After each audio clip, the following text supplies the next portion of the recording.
হারিয়ে যাবার দীর্ঘ ২১ বছর পর জন্মদাতা বাবা মাকে ফিরে পেলেন রিনা খাতুন। ২১ বছর আমি অপেক্ষায় আছি। ৮ বছরের মেয়ে হারিয়েছে, ২১ বছর আমি অপেক্ষায় আছি যে আমার রিনা মনে হয় আসবে। দাদির হাত ধরে ঢাকায় আসার পথে হারিয়ে যান মেহেরপুরের ছোট্ট রিনা। তারপর দীর্ঘ ২১ বছরের অপেক্ষা। ততদিনে তার বিয়ে হয়েছেন সন্তানের মা। তবে ভুলে যাননি হারিয়ে যাওয়া পরিবারের কথা। অবশেষে সামাজিক যোগাযোগ মাধ্যমের এক অনুষ্ঠানের মাধ্যমে তিনি খুঁজে পেয়েছেন হারিয়ে যাওয়া পরিবারকে। বাপ মাকে মিস করেন?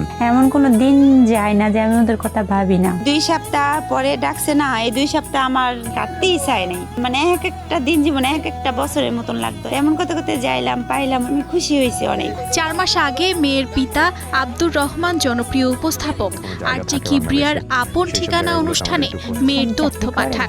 অপরদিকে মা বাবার সন্ধান চেয়ে রিনার স্বামীও তথ্য পাঠান। দুটি তথ্য যাচাই বাছাই শেষে গেল 13 জুলাই নিশ্চিত হয় এই সেই হারিয়ে যাওয়া রিনা আক্তার।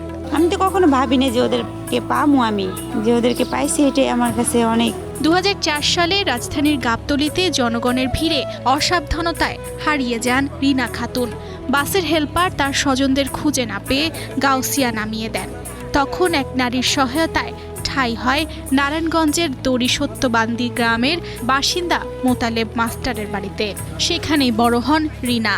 পরিবারটি কখনোই তাকে বুঝতে দেয়নি বাবা মায়ের অভাব। তো ওইখানে বড় হয়েছি, বাপ মার বাড়িতে যেভাবে বড় হয় আমি ওভাবেই বড় হয়েছি। নিজের মেয়ের মতন, মানে কোনো অভাবটা কি জিনিস আমি, মানে বাপ মার অভাব, ভাই বোনের অভাব আমি বুঝি নেই। দীর্ঘ বছর পর আব্দুর রহমান তার হারানো সন্তানকে ফিরে পাওয়ায় খুশি এলাকার মানুষও। আমরা গ্রামবাসী বা পাড়া মহল্লার একটা মেয়ে পেয়েছে 21 বছর পরে অনেক আনন্দিত। এটা ভাবার বিষয় যে দীর্ঘ 21টা বছর হারিয়ে যাওয়ার পর এই যে মেয়েটা সে ফেরত পেয়েছে, এটা আনন্দের বিষয়।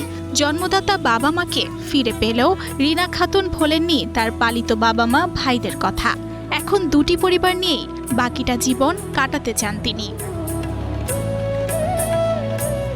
Archita Shehzin, Star news.